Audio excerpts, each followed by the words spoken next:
네, 반갑습니다. 지난 시간에 그 연기법을 얘기하면서 그 윤회 3도, 호겁고의 이 12연기가 각각의 배대가 된다 그랬습니다. 그러면서 이게 왜 순환 구조냐? 우리가 본인의 적정선을 지키지 못하고 세상이 어떻게 돌아가는지를 모르는 것을 혹이라고 그랬어요. 그 무명. 세상이 어떻게 돌아가는지를 모르니까 본인의 삶이 항상 업을 짓는 그런 삶을 질 수밖에 없죠. 업을 짓게 되면 결국은 본인이 지은 업에 의해서 그 결과를 본인 스스로 받는 것. 그 결과라고 하는 것이 좋은 업을 지었으면은 행복이 올 터인데, 그렇지 못하면은 이제 고통이 오는 거죠. 그걸 고라고 하는데, 고통스러우니까 공부할 여력이 생기지 않는다고 그랬어요. 기한이 발도심이라고 출가한 스님들은 줄이고 배고프고 추워야 발도심, 도를 구할 마음이 일어난다라고 얘기했지만은 일반 사람들은 하루하루 먹기 살기 바쁜데 다른 데 신경 쓰면서 공부할 여력이 안 생기죠. 공부를 안 하다 보면은 결국은 세상이 정해놓은 이러이러한 선은 지켜야 무난하게 살 수 있을 것 같은데 그런 선을 지키질 못하니까 또 업을 짓게 되고 이게 굉장히 계속 순환 구조로 된다고 그랬습니다. 그래서 장기적으로 나에게 도움이 되는 삶이 무엇이냐라고 했을 때 착하게 살면서 선업 지으면서 자기가 지난날에 지은 행위에 대해서 참회하고 사는 것이 가장 도움이 되는 삶이죠. 그러면서도 우리가 생각하기에 각자 개인마다 이기적인 마음을 버려야 된다 하지만은 불교에서 말하는 이기적인 마음은 일반 사회에서 얘기하는 이기적인 마음과 좀 달라요. 무슨 얘기냐면은 그 초기 불교에서는 어찌됐든 부처님께서 당신이 이 세상을 바라보니 이 세상이 너무나 각박하고 너무 힘들기 때문에 이런 고통에서 벗어나는 길이 무엇일까라고 본인 고심해서 공부를 하신 건데 그 얘기는 이 세상을 구하기 위해서 공부한 것이 출발점이 아니라 당신 스스로가 이 세상에 나고 죽는 그런 윤회를 벗어나는 길이 무엇일까라는 것을 고심하다 보니 당신이 깨달음을 얻어서 그 깨달음을 바탕으로 해서 나만 그런 게 아니라 모든 중생들이 그러니 저 중생들을 위해서 내가 알고 있는 바를 알려줘야 되겠다라고 마음을 내신 거거든요. 그러니 결국 출발은 자기 자신의 고통에서 벗어나는 것부터 출발이에요. 결국은 그게 이기심이죠. 그래서 일반 스님들도 당장은 내 코가 석자다 보니까 나부터 공부 열심히 해서 내가 빨리 이 고통에서 벗어나는 길이 무엇일까라는 것을 알아야 되는 거거든요. 그래서 이기적인 마음이라고 하는 것이 일반 사회에서 자그마한 이득을 취하기 위한 그런 이기심이 아니라 내가 먼저 공부를 해야 되겠다. 그래야 이 윤회의 사슬을 끊어야 되겠다라는 그런 이기심에서 공부가 시작되는 거거든요. 그래서 이 세상을 간단하게 얘기하면 인과의 세계라고 하죠. 뿌린 대로 거두는 세상이 이 사바세계인데 인과의 세계는 그렇다 보니까 뿌린 대로 거두는 것을 바탕으로 하다 보니 쉽게 얘기하면은 모든 것이 자기 처벌이에요. 내가 지었으니 그 결과도 내가 감내하는 것. 자기 처벌이기 때문에 내가 지은 대로 내가 받는 것이라고 말할 수가 있죠. 근데 이렇게 얘기하면 어떤 분들은 또 그렇게 얘기해요. 그러면 내가 법을 지키면서 살 필요가 없다. 왜? 왜 그렇겠어요? 내가 행한 대로 그 결과를 내가 받을 것 같으면 내가 다 감내하겠다는 거예요. 그러니 세상법이 나를 갖고선 이리 해라 저리 해라 뭐 할 필요가 뭐 있냐. 내 스스로 내가 지은 바대로 내가 그 결과를 감내할 것 같으면 세상 사람들은 나한테 이래라 저래라 할 필요 없다. 법이 필요 없다. 라고 얘기하는 사람이 있어요. 그렇지 않겠어요?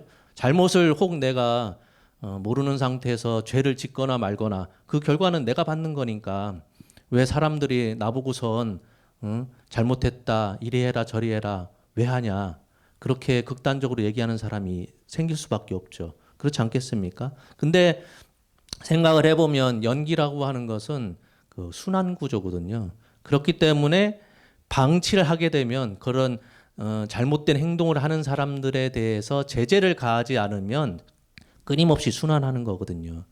그 쉽게 예를 들어보면은 환경오염이 그렇죠.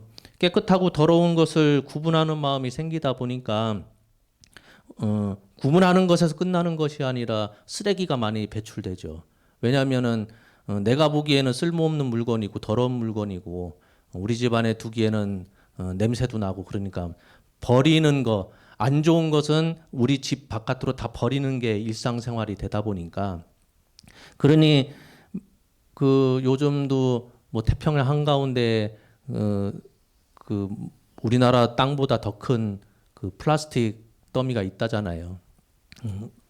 그 전 세계적으로 플라스틱을 하도 많이 버려대니까 태평양 그 바다 한가운데 그 플라스틱이 모여가지고 하나의 거대한 그 섬을 만들었는데 섬 크기가 우리나라 크기보다 더 크대요. 근데 그렇게 버림으로 해서 끝나는 것이 아니라 나는 내가 갖기에는 너무 더럽고 불필요하고 우리 집안에 두기에는 냄새나고 해서 버린 건데 그 플라스틱이 결국은 그 물고기들 밥이 되고 그 물고기들을 우리는 잡아가지고 맛있게 요리해서 먹는데 알고 봤더니 물고기 그 몸 안에 미세 플라스틱이 잔뜩 있더라. 그러니 결국은 내가 불필요하고 더러워서 버린 것이 결국 순환 구조에 의해서 다 내 입속으로 들어가서 내 몸에 다시 쌓이는 경우죠. 그러니 우리가 그런 거 있죠. 내가 착한 일을 했는데 언젠가 기간이 언젠지 모르겠으나 다음 생에 그 좋은 과보를 받는다 할 것 같으면 사람들이 착한 일 잘 안 해요. 왜냐하면 당장에 어떤 혜택이 있는 게 아니잖아요. 나쁜 일을 했는데 그 나쁜 일에 대한 결과가 언젠가는 나타나긴 하겠으나 지금 생이 아니라 다음 생, 또 다음 생이 아니라 뭐 다다음 생에 나타날 것 같으면 사람들이 경각심을 갖지를 않죠. 그래서 세상은 그런 걸 그냥 방치해 두지 않거든요. 착한 일을 하면 지금 눈앞에 혜택을 줘야 그 혜택에 의해서 사람들이 아, 좋은 일을 하면 이런 나한테 기쁜 일이 오는구나라고 생각을 해서 더 착한 일을 많이 하게 되고 나쁜 일을 하게 되면은 지금 당장에 제재를 가해야 아, 내가 이런 잘못을 하면은 사회의 그 규범에 의해서 이런 불편한 생활을 할 수밖에 없구나라는 제재를 가해야 악업을 짓지 않는다는 거예요. 그러니 사람들은 인과의 세계에서 자기 처벌이라고 하니 내가 지은 대로 내가 결과를 받으니까 사회법 필요 없어라고 생각할지 모르겠으나 그게 아니라는 거죠.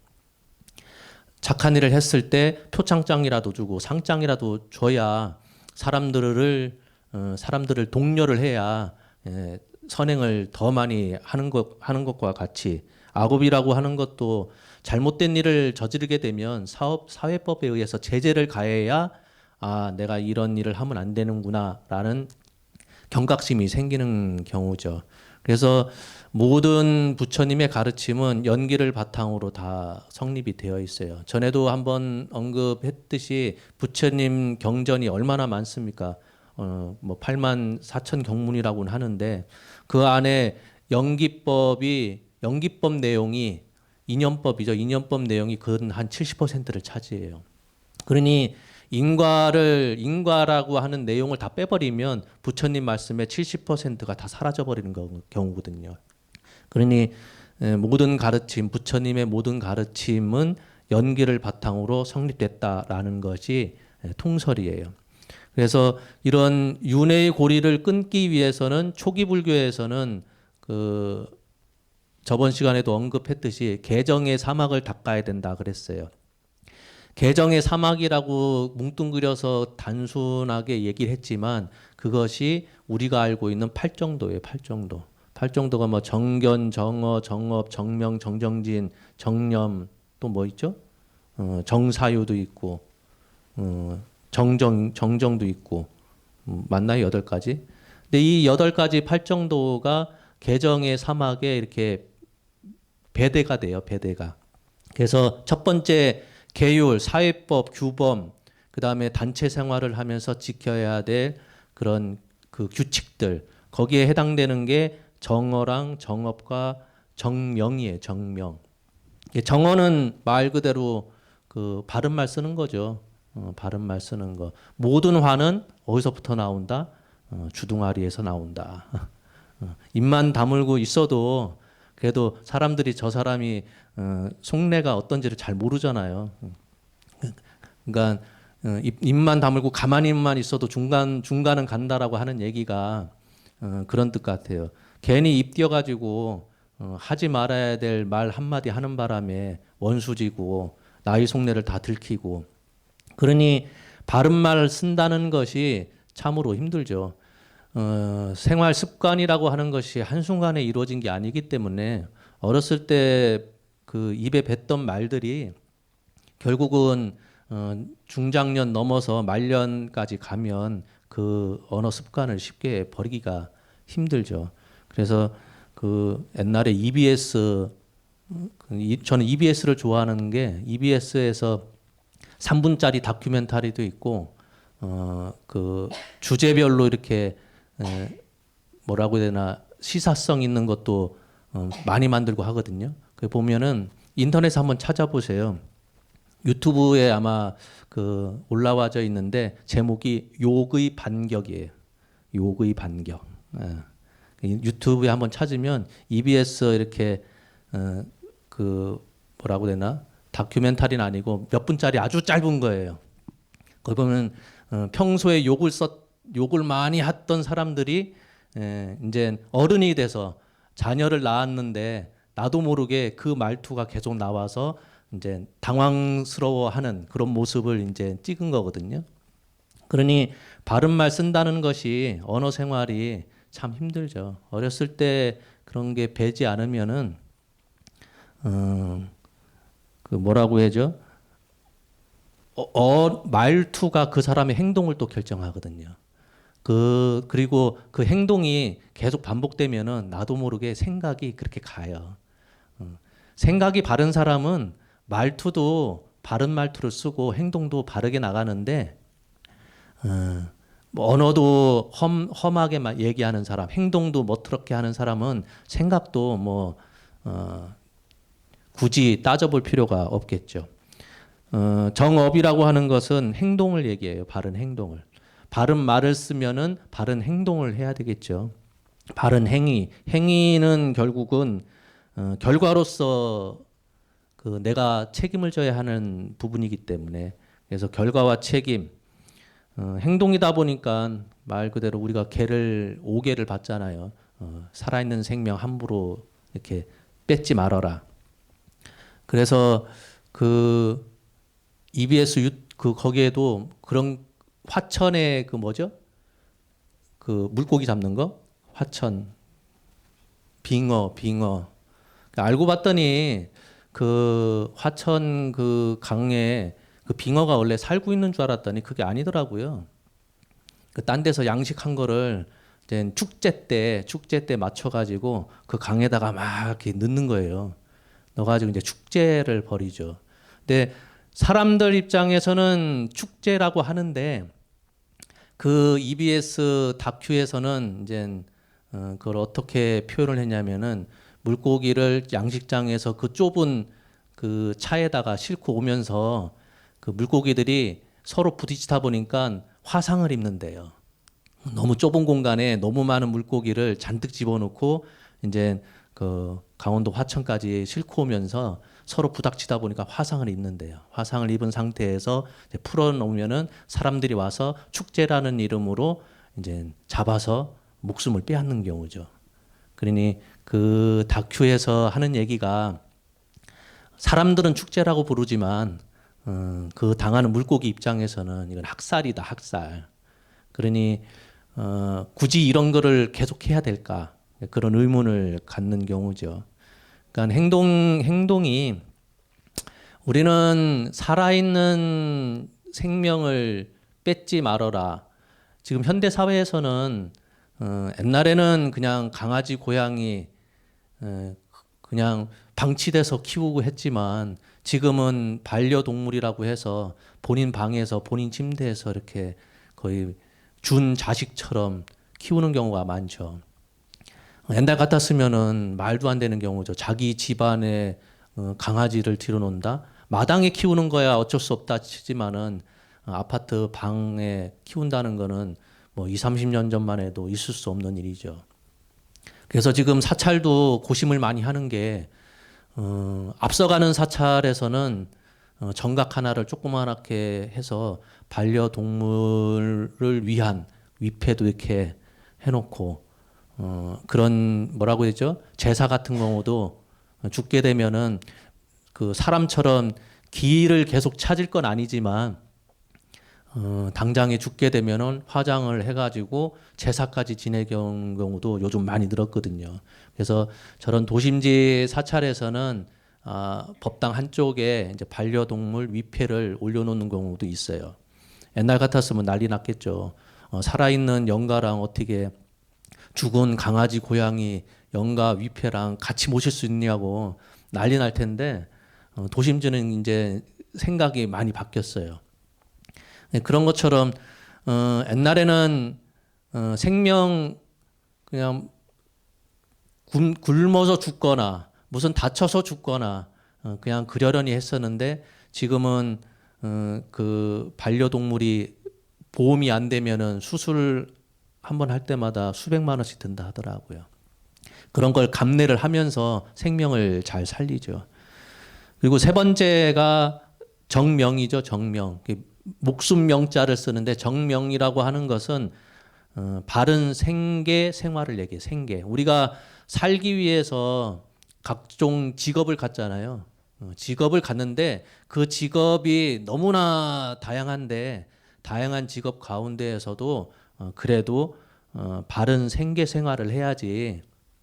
웬만하면은 그 목숨 빼앗는 그런 직업은 안 갖는 게 좋다라는 게 절집안에서의 또 어른 스님들이 하는 얘기죠. 그러니까 의식주 생활을 하긴 해야 될 텐데 그래도 법에 맞는 의식주 삶, 사람들 속여가면서 자기 의식주를 챙기는 거, 그다음에 살아있는 생명을 어쩔 수 없이 직업이 그거라서 할 수밖에 없겠으나 그거 말고 딴 일이 있을 것 같으면 웬만하면 그런 목숨 빼앗는 일은 하지 말라는 얘기겠죠. 그리고 의식주 생활을 하다 보니까 사람들이 사람 속이는 것에 너무나 익숙해져서 별거 아닌 것처럼 저번 시간에도 잠깐 얘기했지만 본인은 도덕적인 삶을 산다고 하지만은 그런 사람들이 은연중에 남들 안 보이는 가운데에서는 사소한 본인은 사소한 실수라고 하지만 이 정도는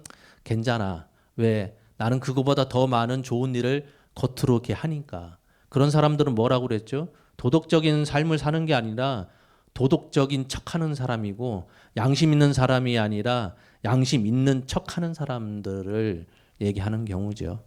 이 세 가지가 개에 해당됩니다. 개. 그래서 옛날에도 그 팔관제라고 들어보셨어요?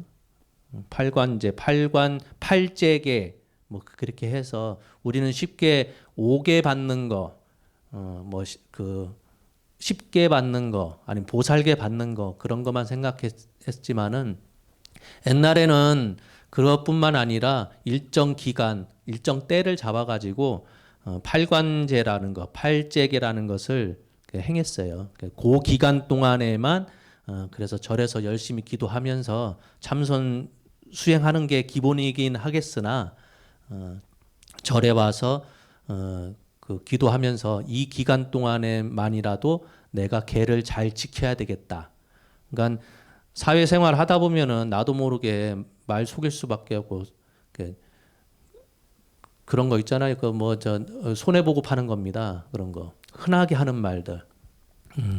그 미치고 장사한다 뭐 그런 거. 그런 것처럼 어쩔 수 없이 하는 말들 그런 말들을 이제 팔재계 기간 동안에는 이제는 안 하는 거죠. 안 하려고 노력하는 거. 그렇게 함으로 해서 자기 삶을 조금씩 돌아보는 거. 그래서 사막이라고 하는 것이 개정해가 많은 사람들과 규칙적인 생활하면서 규율 지키면서 사는 거. 그러면서도 규범을 잘 지키되 자기 반성을 하는 거. 자기 반성을 해야 남을 돕는 길이 무엇인지 알게 되죠. 알게 된다는 게 지혜라는 거예요.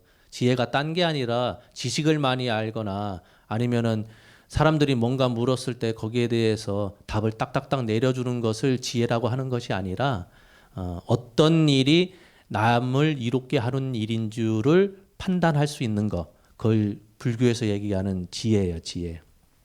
그래서 개라고 하는 것이 우리는 쉽게 5개를 수개했다라고 하는데 그 한 가지씩 묻죠. 보면 그 개 받아보셨잖아요. 그래서 뭐 살생하지 마라, 살아있는 생명을 뭐 함부로 빼앗지 마라, 잘 지키겠느냐 그러면 대답을 해야 되잖아요. 잘 지키겠습니다. 남의 물건, 주지 않는 물건을 탐하지 말아라. 남의 물건 빼앗지 말아라. 훔치지 말아라. 잘 지키겠느냐 그러면 지키겠습니다. 대답을 해야 되잖아요. 근데 대답 안 해도 돼요. 그 5개를 내가 다 지킬 수 있겠다 싶으면 그걸 뭐라고 해야 되나 그 5가지를 다 지킬 수 있으면은 그때마다 잘 지키겠습니다. 대답하면 돼요. 근데 예를 들어서 횟집에서 주방장이 맨날 살아있는 물고기를 잡아가지고 회 떠야 되는데 살아있는 생명을 빼앗지 말아라. 잘 지키겠느냐 그러면은 대답할 수가 없잖아요. 그럼 대답을 안 하면 되는 거예요. 그러니까 우리가 알기로 그 5가지 계를 받아야 된다 하니 그때마다 대답을 해야 될 것 같지만 그런 게 아니라 내가 지킬 수 있는 것만 일단은 5개 가운데 한 2가지는 내가 지킬 수 있어. 그러면 지킬 수 있는 것만 대답하면 돼요. 이해가시죠? 그러니 그 스님들 사이에서도 그 삼위계를 받게 되면 기본적으로 5개, 10개를 다 받는데 그때마다 다 묻는데 묻는 가운데에서 대답 안 하는 그런 스님도 있더라고요. 근데 그때는 이상했는데 제가 경전을 읽어보니까 경전에도 그렇게 나와 있어요. 자기가 지킬 수 있는 거를 일부 대답하는 거. 그래서 다분제자, 일분제자 그런 말 하거든요. 일분제자는 5가지 개 가운데 1가지를 지킬 수 있는 사람을 일분제자라고 해요. 다분제자라고 하는 것은 5가지 가운데 2가지나 3가지 그렇게 지킬 수 있는 사람을 얘기를 하죠. 우리가 계율을 제정하는 이유는 딴 게 아니에요. 대중을 통솔하기 위해서. 많은 사람들이 각자마다 생각하는 바가 다르다 보니까 그걸 다 인정해 줄 수가 없잖아요. 대중 통솔하기 위해서. 통솔이라고 하니까 그 대중들을 막 이렇게 이리 이끌고 저리 이끌고 제재를 가하기 위해서 하는 것 같지만 그게 아니라 대중의 화합을 위해서. 많은 사람들이 있다 보니 많은 의견이 나올 수밖에 없고 그 많은 의견을 일일이 다 들어주려고 하다 보면 분란이 생기잖아요. 그래서 계율을 제정하는 거예요. 규칙을 만든다는 겁니다. 규범을. 대중 화합을 위해서. 그다음에 3번째가 대중의 안락을 위해서, 편안함을 위해서. 한 사람 한 사람마다 그대로 다 원하는 대로 해주면 딴 사람들이 불편해하는 사람들이 생기니까 모든 사람이 지킬 수 있는 그런 틀을 마련해 줘야 많은 사람들이 그래도 편안해지니까. 그 다음에 다스리기 어려운 자를 다스리기 위해서 멋대로 막 나가는 사람들 있잖아요. 그런 사람들, 다스리기 힘든 사람들을 대중의 힘 안에, 대중 안에 포함시켜가지고 대중의 위험으로 이렇게 그 사람의 성격을 좀 눌러주기 위해서, 부끄러워하는 자에게 안락을 주기 위해서. 부끄러워하지 못하는 사람 뭐라고 그랬죠? 맹자님이 짐승이라고 그랬어요. 부끄러워할 줄 알아야 사람이고 부끄러워할 줄 모르면 짐승이라고 그랬거든요. 우리가 생각하기에 그런 말 많이 쓰죠. 후회하지 않는 삶을 살아야 된다. 나는 결코 후회하지 않을 거야. 그게 좋은 말 같잖아요. 그렇지가 않죠. 내가 혹 행한 일에 대해서 후회를 하지 않으면 내가 혹 잘못을 저질렀는데 불구하고 본인 스스로 반성하거나 후회를 하지 않겠다? 그러면 난중 가서는 똑같은 일을 반복할 수밖에 없다는 얘기잖아요. 그렇잖아요. 그래서 후회하지 않는 삶이 결코 좋은 게 아니에요. 자기가 한 행위에 대해서 후회할 줄 알아야 돼요. 그래야 발전이 있는 거예요. 내가 어떠한 일을 했을 때 잘 되면 다행인데, 성공해서 잘 되면 다행인데, 내가 원하는 결과가 나오지 않았을 때는 돌이켜 보잖아요. 돌이켜 봤을 때, 아, 내가 이런 거 준비할 때 이런 걸 좀 잘 했어야 될 텐데, 후회를 해야 돼요. 후회하지 않으면 난중 가서는 똑같은 실수를 반복할 수밖에 없죠. 그러니 처음부터 좋았고 중간도 좋고 끝도 너무나 좋아서 완벽해서 진짜 원하는 결과가 나오는 그런 삶을 살면 참 좋은데 결국 그렇지가 않죠. 살다 보면은 돌이켜 봤을 때 아, 이러이러한 일은 참 내가 참 잘못했네. 후회해야 돼요. 후회해야 발전할 수가 있는 경우거든요. 그러니 부끄러워할 줄 알아야 돼요. 본인이 한 행위에 대해서 우리는 그런 말 쓰잖아요. 이불킥 한다고. 그 잠자기 전에 이불 뒤집어 쓰고서 오늘 어떻게 사람 만났을 때 무슨 대화했는지 곰곰이 생각하다가 아 이런 얘기는 안 했으면 참 좋았을 텐데 부끄러워가지고 이불킥 한다 하잖아요. 그런 게 좋은 거예요. 부끄러워할 줄 알아야 편안해지거든요. 자기가 반성을 해야 자기가 한 잘못에 대해서 뉘우쳐야 편안해지거든요. 믿음이 없는 자에게 믿음 주기 위해서 말은 믿음을 바탕으로 해서 출가해가지고 아니면 부처님의 귀의해서 절에 나온다 하고 하지만은 열이면 열이 다 그렇지가 않거든요. 그래서 공동으로 지켜야 될 규범을 잘 따름으로 해서 계를 잘 지킴으로 해서 그나마 믿음이 좀 옅은 사람들한테 굳건한 믿음을 갖게 하기 위해서 이미 믿고 있는 사람한테는 더욱 믿음을 키워나가게 하기 위해서 계를 잘 지켜야 된다고 얘기하는 거예요. 그다음에 현세의 번뇌를 끊기 위해서 우리가 살다 보면은 사회생활 하든 안 하든 여러 사람들 만나면서 사람과 사람 사이에서 항상 고심이 있죠. 혼자 사는 사람은 걱정거리가 없어요. 우리가 알고 있는 모든 걱정거리는 어디서 발생한다? 사람과 사람 사이에서 발생하는 거예요. 그래서 그런 현재 우리가 살고 있는 사회에서 일어날 수 있는 걱정거리를 없애기 위해서 규범을 지켜야 된다는 거예요. 규범을. 그다음에 후세의 악을 끊기 위해서 앞으로 내가 내 스스로 반성 안 하고 이렇게 살다 보면은 후대에 더 큰 재앙이 오기 때문에 그거를 방비하기 위해서 계를 지켜야 된다는 겁니다. 그리고 마지막으로 정법, 부처님의 가르침이 영구 유통하기 위해서 지금 현재만 부처님 가르침이 유지되는 것이 아니라 다음 생에 나 위에 내 다음 세대에 그 세대를 넘어서 저 후손까지 부처님의 가르침이 너무 좋으니까 이게 끊어지지 않고 계속 유지하기 위해서 규범을 세워야 된다는 거예요. 그 말은 인도에서 불교가 처음 일어났다가 발생지 인도에서는 불교가 사라졌거든요. 이제 2600년 지나서 이제서야 인도 안에서도 일본 스님들이 세운 사찰도 있고 그 다음에 한국 스님들이 가서 20, 30년 전부터 열심히 포교해가지고 세운 사찰도 있고 그 와중에 인도 사람들도 이제 출가해서 스님이 된 사람들이 조금씩 생겨나기 시작했어요. 그러니 우리가 생각하기에 인도에서 불교가 발생을 해서 더욱더 번창을 할 것 같은데 그렇지가 않거든요. 그러니까 인도에서는 2000년 넘게 불교가 사라졌다가 2600년이나 돼서 이제서야 조금씩 다시 싹을 틔우는 게 왜 그러는가? 그것을 믿고 따르는 사람들이 자기만의 규범을 제대로 안 지켰기 때문에 그런 거거든요.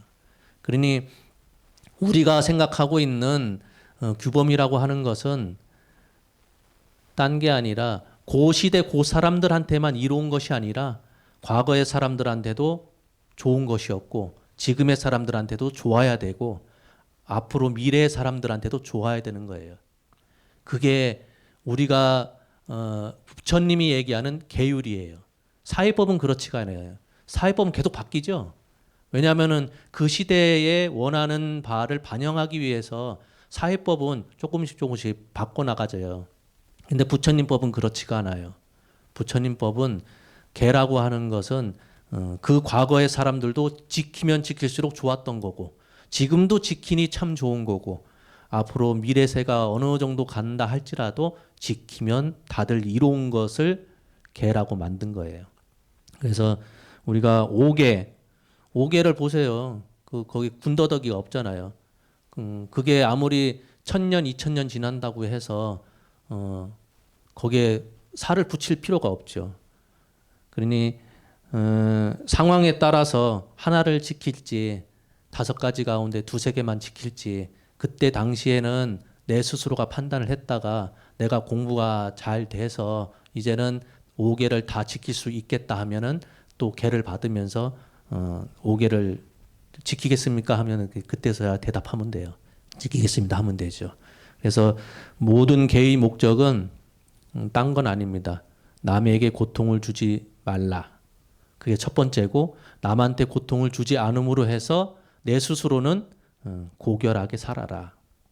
그게 계를 지키는 목적이죠. 오늘은 계정의 사막 가운데 계에 대해서만 이렇게 간단하게 얘기를 했습니다. 점점 다행입니다. 30분은 안 넘긴 것 같아요. 일요일 날에 이렇게 찾아주셔서 감사합니다. 고맙습니다. 마치겠습니다.